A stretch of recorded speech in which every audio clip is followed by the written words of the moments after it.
everyone, my name is Jenna, but you guys can call me Jen. Welcome back to my channel. Happy New Year, friends. Welcome to a cozy December wrap up. It is officially the first week of January. I've got Horace, who's my little book buddy, with me. I got my big cozy cardigan. I got my Luke sweater. We're having a great time, my guys. To wrap up 2021 and all my reading, I'm gonna try and make this video pretty quick. Let's get into it. I don't know how many books I read in December. Let me find that out. I read 10 books in the month of December, so I'm glad that I made it to 10 books in the month of December because the last little bit there, I wanted to just focus on getting as many books as I could read done and like actually enjoy the books that I read, which is going to reflect in my reading a lot because I did DNF a fair few books this month. I don't count DNFs towards the numbers of my reading goals, but I did DNF 2 books this month, or was it officially 3? It's okay, it doesn't really matter that much, but we'll get into it. So I ended up reading a whole smattering of fantasy. I ended up reading 5 fantasy books this month and exclusively adult fantasy. I didn't even read a single YA fantasy this month, which was great. I read a literary fiction, I read 2 romances and 2 classics, as well as a one that I didn't write in here, but a YA romance as well, a YA contemporary fiction type of thing. I apparently did really terribly with tracking my reading this month, but that is okay. It was the end of the year. Nobody cares anymore.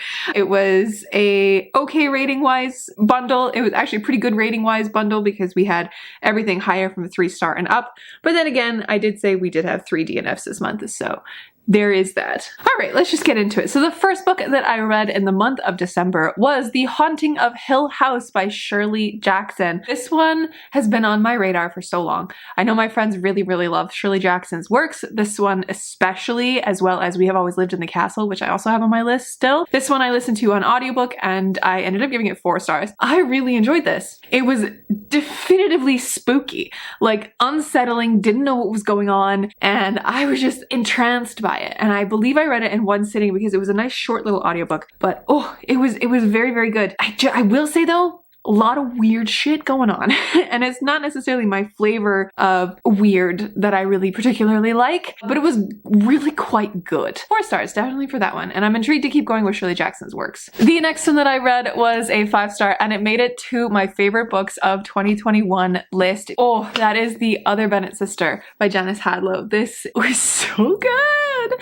And I keep thinking about it because it gave me the taste of Jane Austen that I love, that I always look for at this time of year. I adored it so much. So this one follows the other Bennett sister. It follows Mary Bennett, who is often one of the most forgotten sisters of the bundle. She is the book smart and the socially awkward one of the bunch, and she's often just kind of pushed to the side and definitely forgotten in the main narrative of Pride and Prejudice. And this takes her story and just expands on it incredibly well. I found absolutely nothing wrong with this book. From page 1, you get more of Mary than you get in the original Pride and Prejudice narrative, which I absolutely love because Mary is probably my favorite Bennett sister, which is wild to say. Like, now that I've read this, definitely my favorite Bennett sister. From the original text, probably not because we don't get a whole lot of her, but she definitely was the one that I was like, I see myself in you. So I absolutely loved this. It follows her story and then her love story afterwards, after the events of Pride and Prejudice. And the way that Janice Hadlow handles that transition between the original text and the original story of Pride and Prejudice, and then goes into the rest of it and includes a lot of the Janeisms that we well know as readers of Jane Austen. There was a few scenes in here that were very reminiscent of very iconic scenes, not only from Pride and Prejudice, but from her other works like Emma. And I enjoyed this so much, and I cannot wait to reread it one day because Mary's love interest is probably one of my favorite love interests that I've read all year. Yeah, loved this one. 5 stars. Amazing. Next up was another one that I listened to just on audiobook, and that was The Chrysalids by John Wyndham. This was a book club pick. My friend picked it for book club this month, or for the month of December, and I enjoyed it. John Wyndham, we've now read 2 of his books for book club. We read Chalky and The Chrysalids. I liked Chalky more because it was definitely a spooky take on the like possession narrative and sci-fi narrative that I've never come across, but I really enjoyed it. And this one was definitely neat. When I was reading it, I kept wanting more. It's such an interesting examination of what is other as like disabilities or disfigurements or literally any kind of blemish on a person could consider them to be not in God's perfect image. And then like as a baby in this world, those people who have these blemishes then get vanished or something. Like it's very interesting and very weird and hard to explain, this little novella type story, but it was very interesting. And yeah, I just wish we had more.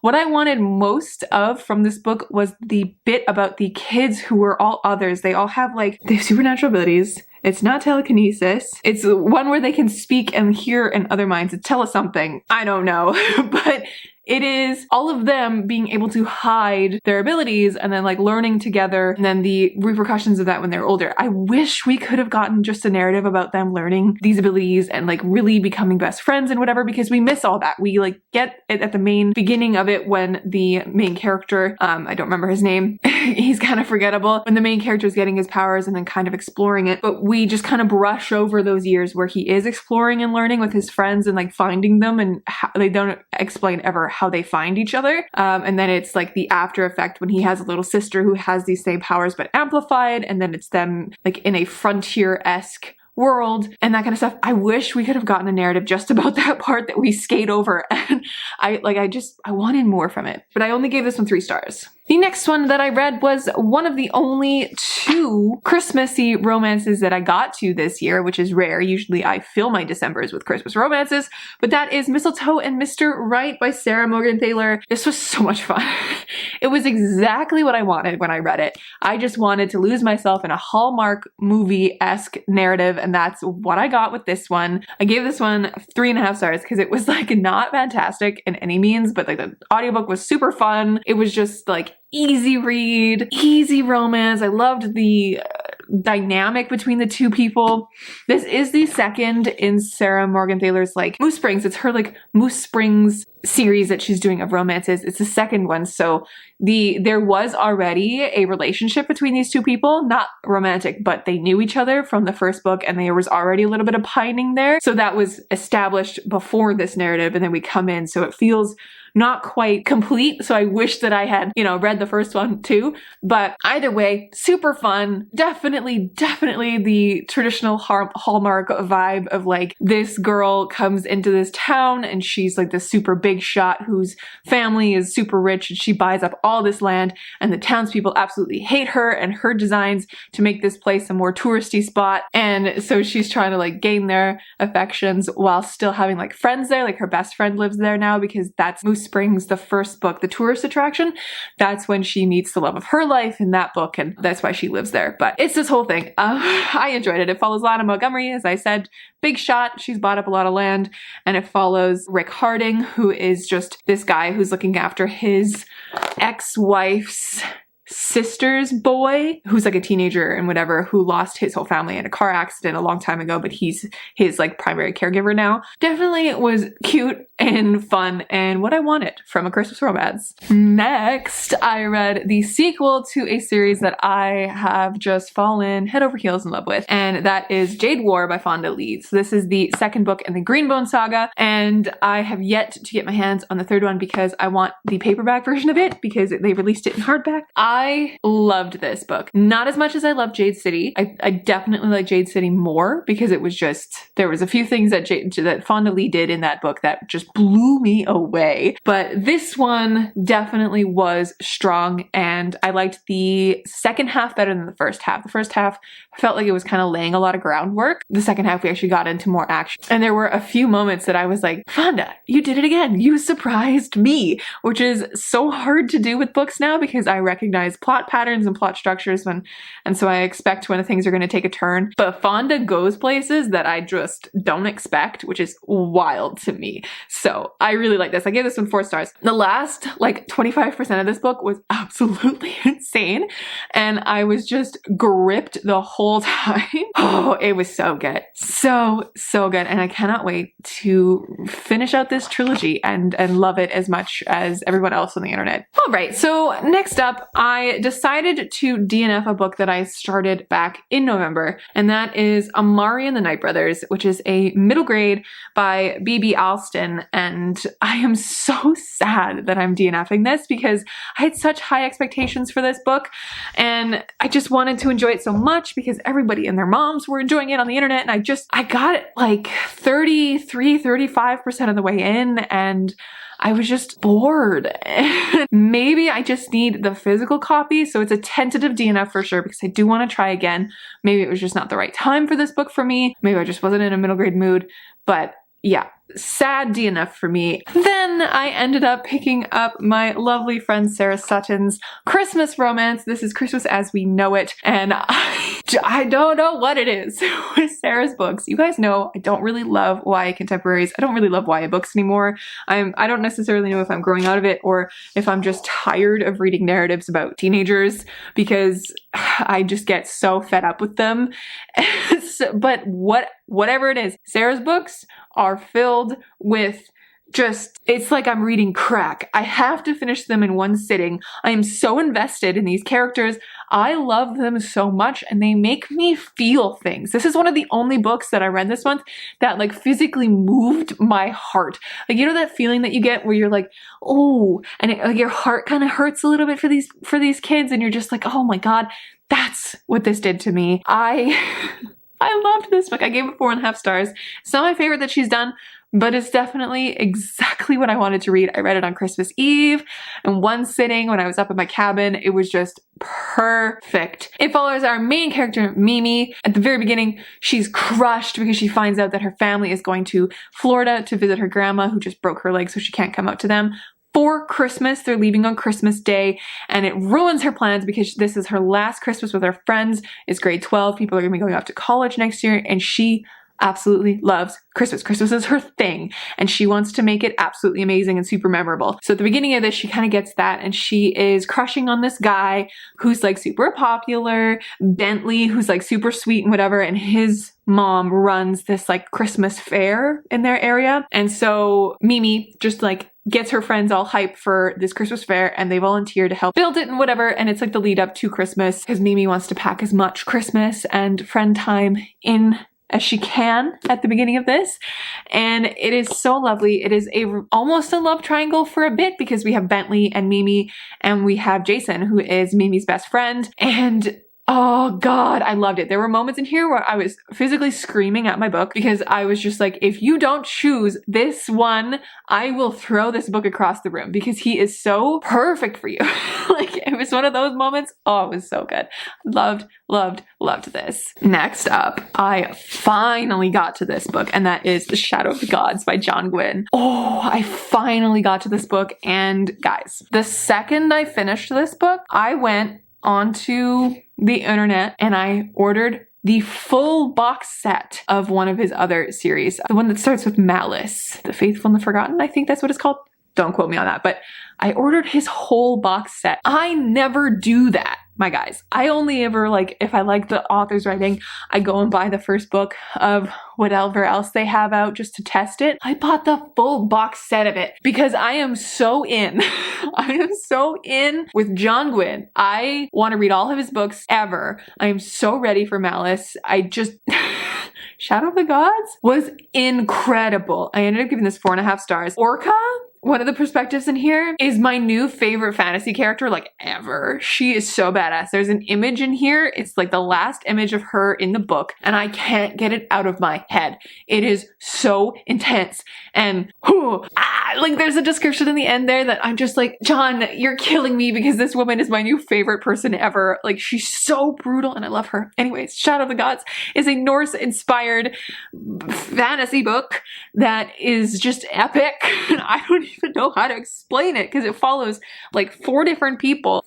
3. We follow Orca, we follow Elvar, who is part of the Battle Grim, which is a group of warriors in here, and Orca is, I believe, like an ex-warrior of some kind. It's not really clear, but she's a mother in this, and it's like her and her family right at the beginning. And it also follows Varg, who is a ex-slave. There's a different word for it in here, though. I think they're called thralls, but he's an ex-slave who has escaped and killed his previous master, and he becomes part of the Bloodsworn, which is what this series is called, the Bloodsworn. So it follows all of them. It's epic. It's incredible. And I loved it so much. Oh, I'm so glad that I read it. And like this cover, I will never get over this cover. Oh, and you better believe that I pre-ordered the second one. You better believe I did, because oh man, I'm so excited for that next one. Oh man. Next up, we got 2 DNFs. So this was also the month that I ended up going to the library for the first time in so long. I finally got my library card because now I live in the city, and I picked up 4 library books and I have finished with them all. That's what I'll say. I have finished with them all. I have 2 DNFs from them, which is very sad, and then 2 finishers. So the first one that I ended up DNFing was The Gods of Jade and Shadow by Silvia Moreno Garcia, which makes me so sad. So I read Mexican Gothic by Silvia Moreno Garcia earlier this year in October, and it was just okay for me. It was like a 3.5 star maybe. I liked the writing. I liked how she crafted a story. So I was really intrigued with her fantasy that she has, and I picked it up and I was very intrigued because the first line is like super cool. The first line is, "Some people are born under a lucky star while others have their misfortune telegraphed by the position of the planets." I was so in. I was like, yes, this is gonna be so good. I just couldn't do it. The writing is so grating on me. It physically hurt my eyes, and I think this is my editor brain kicking in, because it's written in a style that I looked at Goodreads reviews, and a lot of people really, really love this book, and they say it's like indicative of oral storytelling, and sure, but it was just so hard to read, and I was so bored. I didn't care what was going on. It was a lot of telling. It was a lot of just like, why? So I DNF'd this one, which is very, very sad because I was looking forward to reading it. And then I picked up A Winter's Promise by Chrysalids, which is a translated work from French. And this is a YA fantasy. I was really quite into it when I was reading it for the first little while. I got like more than 100 pages in. I got to like 170 some pages in. And then I just didn't care anymore. Like, our main character is as bland as a piece of paper. The world building is cool, but not well described enough to really grab my attention. I don't really know what's going on. And it is so slow that I was like, you know what, no, I need a book that's going to grip me and that's going to carry me through, that I really want to keep reading. So I DNF'd it, and that's okay because we're reading books that actually make us happy this month. That's what I was doing. Then after that, I ended up reading The Blood of Elves by Andrzej Sapkowski, which is the first Witcher novel. I previously read the first short story collection, The Last Wish, which is what you're supposed to read first. You're supposed to read The Last Wish. And then I thought that you could dive right into the novels. You can't. There's a lot of backstory that I was missing that I like caught on well enough to read this whole book, but I now have the second short story collection saved or on hold at my library so that I can read that as well, because I really, really enjoy Andrzej's short story collection. I really, really enjoy it. But this just kind of was boring. Nothing happens. Like, I enjoyed the first part because the first part is Geralt and Ciri at, the Witcher place. I can't remember the name of. Kaer Morhen or something like that. And it's them and it's Ciri kind of learning her stuff. I really enjoyed that part. But the last half of the book, nothing happens. There's no like rising action or falling action. It's just it felt to me like a prologue of a big story, which is terrible to say because it's like a 375 page prologue, like it's not very exciting. So I only gave this one 3 stars. It did really quite disappoint me, but I'm going to continue with the series because I know people really like it and I really like The Witcher, and I wanted to read this one before I continued with season 2 of The Witcher, which I still haven't yet watched, but I'm very excited too because The Witcher is one of my favorite TV shows. So definitely, I will continue with this, but at some point. Then I picked up Spellsinger by Sebastian de Castell. And this book wasn't perfect in any means, but holy shit, guys, it was good. It was gripping and fast-paced, and I could have finished this in one sitting if I had enough time to. Like, if I had a day where I could have just sat and read. Unfortunately, I started this before one of my friends was coming over for dinner, and then I ended up picking it up at like 11:30 another night, and I could only read it for like an hour max. And I was just like, God, I want to just keep reading this because it was so, so, so good. I ended up giving this one 4 stars, which was fantastic. Yeah, definitely really liked this. It follows Kellen, who is losing his magic. And in this world, there are John Tepps, who are magical people who have to go through these mage trials to become magic users, and they have like 6 bands of metal that they have to spark, i.e. be able to use these kind of magics before they become a mage, and Kellen cannot spark anything. He's losing his magic. So it's a really interesting storyline from there. And then the last book that I read in 2021 and in the month of December was Under the Whispering Door by TJ Klune. Now, I did previously say that I was not going to read any more of his books because I didn't want to support him anymore because of what he said the House in the Cerulean Sea was inspired by, which is the residential schools. He was inspired by those historical events to write that book, and that is not great seeing as he is a white man. So I didn't want to support him in any way, but my friend picked it for book club in January, so I had to read it, and I loved it. Which, Under the Whispering Door follows Wallace, who dies at the beginning of the book, and then it's him becoming a ghost and the moment between when he is a ghost and travels on and crosses into the beyond or whatever's to next, and he ends up staying at this tea house run by this lovely man and his assistant. It is so sweet and it's so heartwarming, and I ended up giving it 4.5 stars. It was so good. Not as good as House in the Cerulean Sea. That one is still my favorite that he's written. But I say that tentatively because, again, it bothers me that he was inspired by the historical events of the residential schools to write the House in the Cerulean Sea, and then goes to basically changes every one of the kids into magical creatures. It leaves a bitter taste in my mouth. But I digress. That was it, my guys. That is it. That is all the books that I read in the month of December, and those are the last books that I read in 2021. Thank you so much for hanging out with me. I do hope that you will hang out with me further into 2022. 2022 is going to be great. If you guys have any requests as to what you want to see on my channel, please leave them down below.